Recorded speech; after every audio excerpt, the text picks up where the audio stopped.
কেমন লাগছে বলো?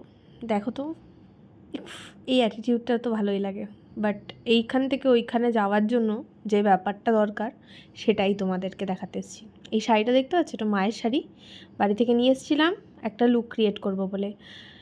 আগের দিন তোমাদের সাথে যে দুর্গাপুজোর লুকটা ক্রিয়েট করেছিলাম ওটা ছিল একটা ক্লাসিক একদম ইন্ডিয়ান ট্র্যাডিশনাল লুক, আর আজকেরটা একটু western touch, sleeveless blouse with little bit of, কী বলবো, মানে একটুখানি আলাদা রকম চেষ্টা করেছি। সব থেকে বড় কথা, লুকটা হচ্ছে ইন্সপায়ার্ড বাই পারুল গার্গ। যারা ফলো করো ওনাকে তারা জানো উনি এই ধরনের মেকআপ একটু করে, তো আমি কিছুটা ট্রাই করেছি ওনার মতন করার। আমার একদমই ক্ষমতা নেই ওনার মতন ডিট্টো মেকআপ করার, বাট হ্যাঁ যতটা আমি পারি তার মধ্যে থেকে চেষ্টা করেছি করার। এই যে দেখতে পাচ্ছ এক এক করে জিনিসগুলো আমি কত রকম স্টাইল করে করছি, কিন্তু ভাবছিলাম চোখটা কী করব, কারণ পারুল গার্গ বেশিরভাগ চোখই গ্লিটারি করে, আর আমার একদম গ্লিটারি করার ইচ্ছা ছিল না। তাই জন্য খুঁজে খুঁজে ওনার একটা ভিডিওতে দেখলাম উনি একটা চোখে এরকম করেছে, তো সেইটাকেই আমি রিক্রিয়েট করার চেষ্টা করেছি। তার মধ্যে একটা স্পেশাল টাচ গ্রিন কালারের কাজল পরেছিলাম। উনি ব্লু পরে অনেকগুলোতে, তো আমি এটা গ্রিন কাজল পরেছিলাম। আমার ব্লুটা ঠিক পছন্দ না, আর লালটার সাথে যেন মনে হচ্ছিলো ব্লুটা যাবে না। তো এই যে দেখো অলমোস্ট চোখটা আমি করেই ফেলেছি। তারপরে একটু উপরে লাইনারটাকে স্মাচ করছিলাম, আমি কোনো হার্শ লাইন চাইছিলাম না। তো শাড়িটা পরে একটা টাইমে আমি মানে জঘন্য লাগতো এই শাড়িটা, আমার মাকে আমি পরতে দিতাম না, বাট এই শাড়িটা হঠাৎ করে দেখছি খুব ট্রেন্ডি হয়েছে, তাই জন্য মায়ের থেকে নিয়ে চলে এসেছি। আর লিপ শেডটা ক্রিয়েট করার চেষ্টা করছি একটু ইউনিক, করা হয়ে গেছে অলমোস্ট।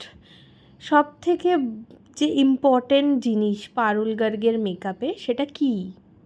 সিঁদুর। হ্যাঁ, সেটাই তো পরতে হবে। তার জন্য সবার আগে মোস্ট ডিফিকাল্ট কাজটা হচ্ছে মিডল পার্টিশনটা প্রপার করা।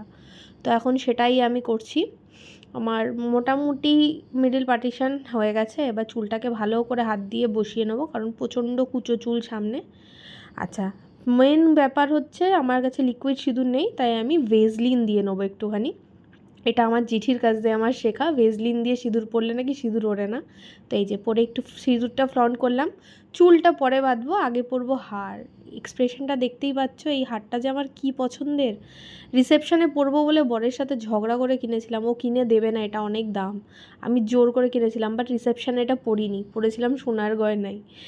সেই গয়নাটা এখনও অবধি আমার পরা হয়নি কোনো অনুষ্ঠানে। তাই এই লুকটা ক্রিয়েট করতে গিয়ে যখন আমি ভাবলাম পারুল গার্গের স্টাইলে করব, তাহলে ওনারই তো এরকমই একটু কিছু মানে অডভাবেই পরায়, তো সেই জন্য এই ড্রেসটার সাথে এই হারটা পরেছি। বাট অনেস্টলি আমার লুকটা খুব পছন্দ, মানে তোমরা আমার এক্সপ্রেশন দেখলেই বুঝতে পারছো হয়তো যে আমি লুকটাকে নিজের জন্য আমি প্রচণ্ড স্যাটিসফাইড। আমি জানি না কার কতটা ভালো লাগছে, বাট নিজে স্যাটিসফাইড হলে না ফেসে সেটা যেন খুব ভালোভাবে রিফ্লেক্ট করে, সেটা তোমার মানে তোমরা আমার এক্সপ্রেশন দেখলেই আই গেস বুঝতে পারবে। তো এইটা ছিল আমার অল ওভার লুক। চুলটা ছেড়েই রেখেছিলাম, আজকে বাঁধার কোনো ইন্টেনশন ছিল না, আর চুলটা একটু বেটার ছিল বলে আজকে একটু চুলটাকে নিয়ে একটু ঢংই করছিলাম।